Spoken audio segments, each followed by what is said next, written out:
E aí galera, esse é o canal Resenha do Futebol. Agora vamos ver tudo que rolou na rodada. Tem o Corinthians com as suas polêmicas. Será que Rojas vai bloquear o Timão na FIFA? São Paulo classificou heroicamente no final com um pênalti um pouco duvidoso. O Santos já estava classificado, jogo de maresias. E o Palmeiras, só o básico. Vamos aos gols da rodada. Vai pegar a Ponte Preta nesse primeiro confronto de mata, né, do Paulistão. Vamos conversar com o Emanuel Araújo, porque o Allianz Parque não vai ser reforço para esse jogo, né, Emanuel? Que é isso? Tu tá na cor do portão, rapaz? É isso mesmo, Andreoli. Boa tarde para você que está com a gente no Globo Esporte. A arena deve ser mesmo a de Barueri. Isso porque o prazo para entrega do novo gramado da Arena do Palmeiras termina amanhã, mas a diretoria não vê tempo hábil para uma perícia, uma vistoria da Federação Paulista. Por isso, o palco da decisão deve ser o mesmo do último sábado, quando teve gol do Rony e também garantia da invencibilidade do Palmeiras na fase classificatória e também liderança na classificação geral. O técnico Abel Ferreira falou que, apesar de jogar na Arena Barueri como mandante, não se sente em casa. E vale lembrar que essa foi a primeira entrevista do Abel Ferreira depois do choque rei. E, lógico, todo o teor dessa coletiva foi sobre se ele vai processar ou não o diretor de futebol do São Paulo por xenofobia. Vamos ouvir o que ele falou. Até a liberdade de expressão tem um limite. Todos nós somos livres, mas há regras. Não dá direito a nenhum jornalista ou a nenhuma pessoa na rua de fazer aquilo que quer.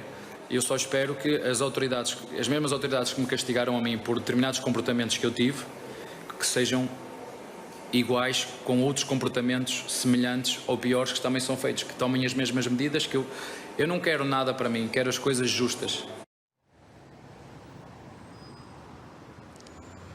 Seguiremos acompanhando se esse assunto vai parar na justiça. O fato é que o Palmeiras tem o melhor ataque da competição e segunda melhor defesa. E vai em busca de um feito que não acontece há quase 100 anos. O tricampeonato consecutivo. O próximo desafio continua contra a Ponte Preta, provavelmente na Arena Barueri, como a gente falou.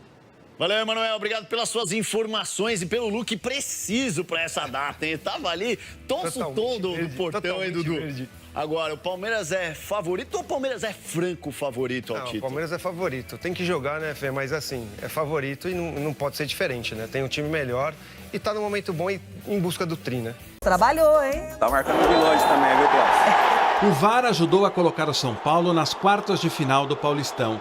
Quando o Juan pegou o rebote do chute de Lucas e foi derrubado na área por Marlon aos 48 do segundo tempo, o árbitro Rafael Claus não marcou pênalti. Ao ser chamado para rever o lance no monitor, ele mudou de ideia e deu a Lucas a chance de deslocar Jefferson Paulino na cobrança e fazer 3-2 para o tricolor. Goleirão no campo esquerdo, bola pro canto direito, São Paulo 3, Ituano 2, no último minuto de jogo, gol da classificação do tricolor do Morumbi, Lucas!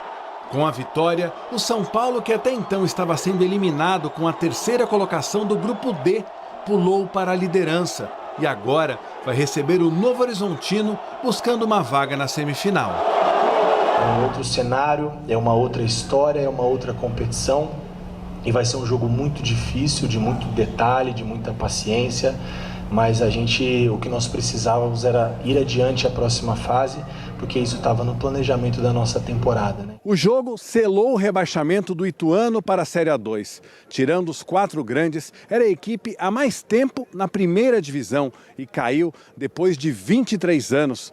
O jogo, em que as duas equipes precisavam do resultado, já começou emocionante. No primeiro tempo, tivemos 3 gols e mais de 10 finalizações.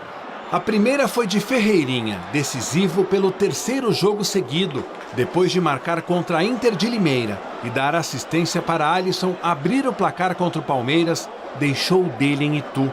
Caleri desviou a bola do escanteio cobrado por Igor Vinícius e Ferreirinha chegou antes do goleiro.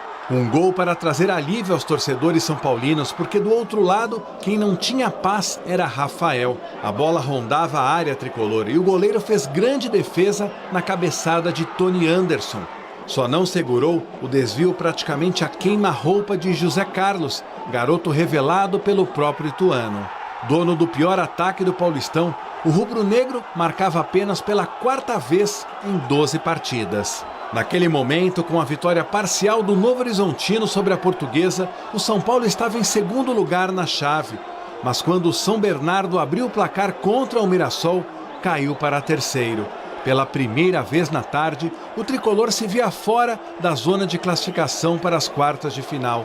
Foram 5 minutos de drama até voltar a comandar o placar em uma jogada em que a insistência valeu demais e que terminou com Luciano marcando depois de receber de Igor Vinícius. O seu gol de número 70 pelo São Paulo, ele é agora o 3º maior artilheiro do clube no século XXI, atrás apenas de Luiz Fabiano e Rogério Ceni. Luciano! O São Paulo volta à liderança do clube.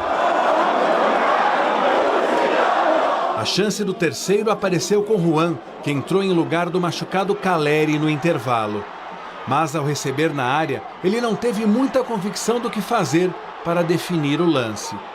Aos 34 minutos do segundo tempo, o treinador trocou Luciano por Diego Costa e apostou na formação com 3 zagueiros. Vão associar os 3 zagueiros ao gol e eu já penso e vejo de maneira diferente, mas respeito opiniões. O time começou a correr riscos em uma partida até então controlada. José Aldo e João Vialli buscaram um empate que acabou chegando mais uma vez com José Carlos. Naquele momento do gol, passa um filme na cabeça, eu falo, poxa, sem mais paradas e metidas, o que nós podemos fazer para tentar agredir um pouquinho no final e tentar, quem sabe, buscar uma vitória, porque é um balde de água fria, nessa circunstância. Carpini sabia que as vitórias de Novo Horizontino e São Bernardo já estavam praticamente definidas e só com os 3 pontos o São Paulo chegaria às quartas. A pressão ficou imensa, com direito à bola na trave de Juan e ainda mais espaço para sufocar o Ituano, que ficou com 10 por causa da expulsão de Bruno Alves. Até que veio o pênalti em Juan, a batida de Lucas e o gol que evitou a eliminação na primeira fase. Estou ferido, porque é uma pancada que todos nós tomamos, mas eu vim para cá sabendo do risco de que nós não conseguíssemos permanecer na Série A1. Incomodar nesse sentido, sim, que eu estou triste pra caramba. Agora, que vai afetar minha carreira lá na frente, não. Foi mais um aprendizado. Eu acho que são situações que nós precisamos melhorar em relação ao controle de jogo quando nós estamos com placar favorável. O aprendizado de não desistir em momento algum, de buscar uma vitória heróica e uma classificação heróica no último minuto. Aprendizado que também deverá ser usado para lidar com provocações que vêm da arquibancada.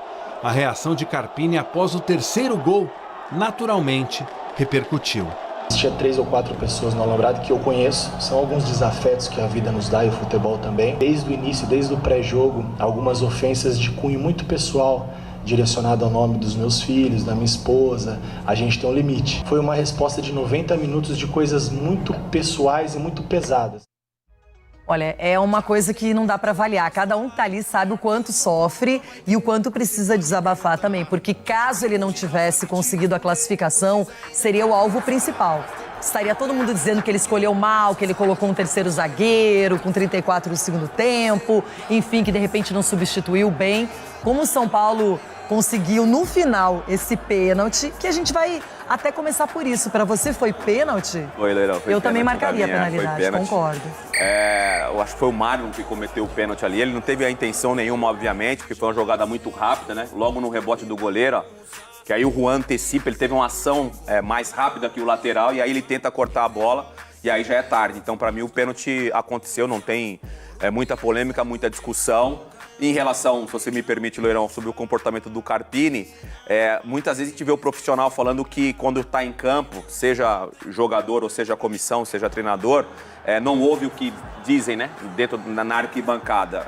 Cada um responde de um jeito, cada um ouve de alguma forma, e ele já deu a explicação dele ali, né, porque no término da partida todo mundo falando do descontrole dele, e aí eu brinquei com você aqui, né? Ele descontrola sem se descontrolar, né? Ele só fez assim. Elegante até no descontrole. Né? Ele só fez assim, ó.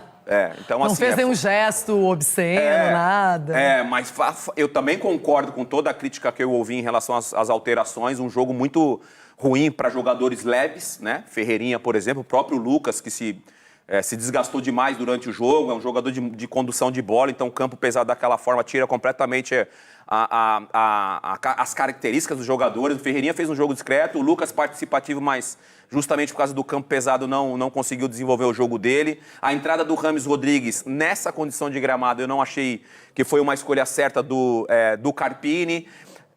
Todas as alterações do Carpini, se fosse num campo ok, eu até concordaria com ele em relação a controlar o jogo, porque estava ganhando, mas da forma que o campo estava, ele se equivocou nas alterações. Mas, na verdade, o time do São Paulo se arriscou muito quando achou que com esses passes laterais poderia levar o jogo até o final. Era um placar bem justo, de 2-1, sabendo que o adversário lutava contra o rebaixamento. Então, o São Paulo, na minha opinião, deu muita arma para o inimigo.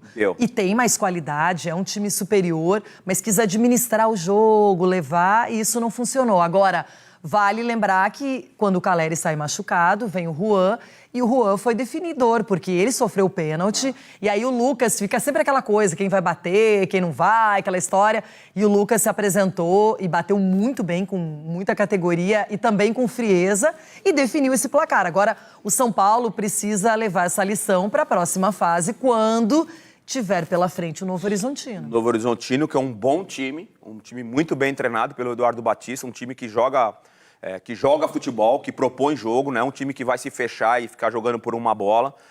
O São Paulo, eu concordo com você, tirar de exemplo o jogo, apesar mais uma vez sendo repetitivo, a condição do campo, mas eu acho que a leitura no segundo tempo do São Paulo ela foi extremamente equivocada em relação a você trazer o time para trás muito cedo. O Ituano ganhou corpo, ganhou confiança, e foi por isso aqui, muito pouquinho, que o São Paulo não ficava fora do Campeonato Paulista. E vale lembrar que não é nem a questão do campo. Aqui eu estava em Itu, a chuva que caiu 1h15 antes do jogo, inacreditável. Assim, um dilúvio, e eu já fiquei pensando, puxa, como é que vai ser agora para São Paulo e Ituano realizarem uma boa partida, poderem se desenvolver tecnicamente. Foi bem prejudicado mesmo pela condição climática. Agora... Abriu o olho com a luz, hein, cara?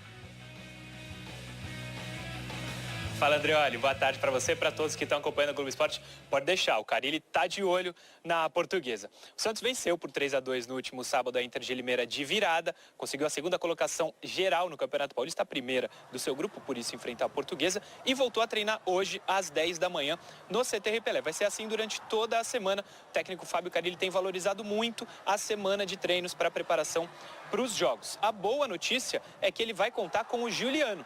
O Juliano esteve sábado no banco de reservas, acabou não entrando, está sendo ainda poupado, mas muito provavelmente jogará contra a Portuguesa. O Carille, depois do jogo, falou sobre a queda de rendimento da equipe. A gente confere isso agora.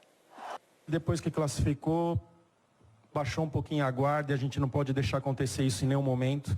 Mas o que me deixa mais tranquilo é que na hora que precisou mesmo, 8 jogos ali, foi de um nível, de uma intensidade muito grande. Na hora que pegar mesmo, a gente vai estar num nível de concentração muito grande. E a gente bastante concentrado já mostrou que é muito diferente, que a gente vai estar muito mais perto das vitórias. Para arredondar, André, olha, hoje às 3 da tarde a Federação Paulista de Futebol faz uma reunião com os representantes das 8 equipes classificadas para as quartas de final. Léo e Galo vão representar o Santos para definir data e horário das quartas de final. Santos e Portuguesa Santista. André, olha. Valeu, obrigado, Murilo. Mas, moleque, Santos e Portuguesa. A Portuguesa Santista tá fora dessa. É a nossa luz ali, ô Dudu.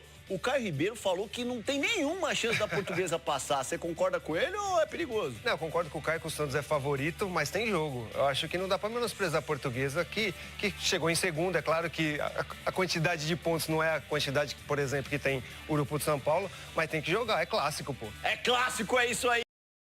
O Santos recebeu a Inter de Limeira na Vila, mas foi a equipe visitante quem abriu o placar após um pênalti pra lá de duvidoso.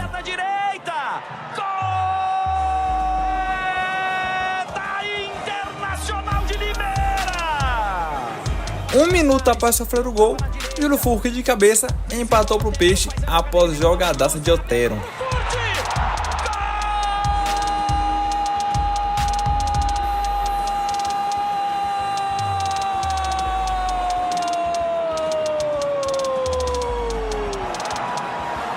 A Inter voltou à frente do placar novamente, com Quirino mais uma vez.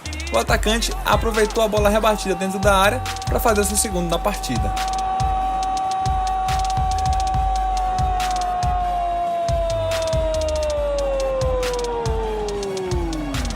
Mas o Santos de novo buscou empate com o Júlio Furque mais uma vez. O centroavante bateu muito bem o pênalti e também marcou seu segundo no jogo.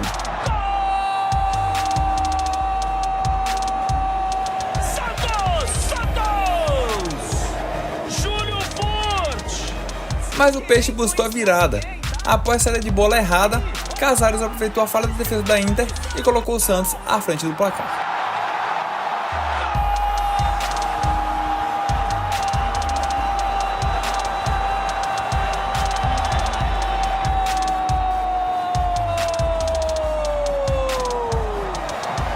A vez do 0-0 bem sem graça entre Água Santa e Corinthians pelo Campeonato Paulista.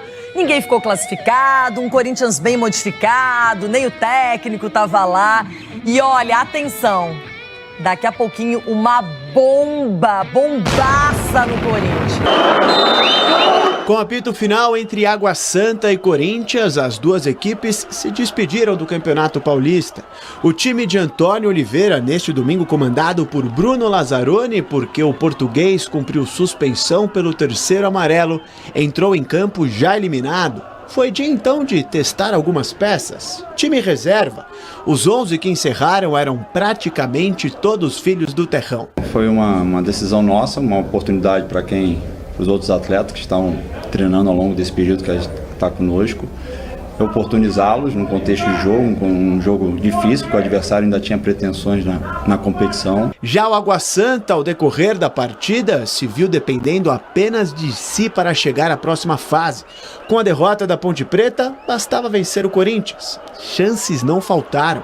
Bruno Xavier foi quem mais levou perigo no primeiro tempo. A única bola do camisa 11 que passou por Carlos Miguel com a direção certa foi defendida. O volume de jogo do Netuno era bem maior. Para ajudar, Rian foi expulso nos acréscimos. Minutos antes de ir para o vestiário, antecipou sua descida. Na outra metade do jogo, na verdade, um pouco mais do que já havia acontecido. A diferença foi que desta vez a pontaria melhorou um pouquinho. Carlos Miguel teve que trabalhar. Bom Corinthians pode contar com dois excelentes goleiros, né? Tem mais o Donélio, o Felipe, o Cadu também, treinando conosco, sempre em alto nível. Quem ganha é o Corinthians com isso. Essa decisão vai ser sempre do Antônio, mas a gente está feliz com o comportamento de ambos. A aflição no estádio 1º de Maio tomava conta. Bastava um gol para o Água Santa se classificar para as quartas de final. A pontaria voltou a falhar. Luan Dias 2 vezes e Jael foram cruéis com a torcida do Netuno.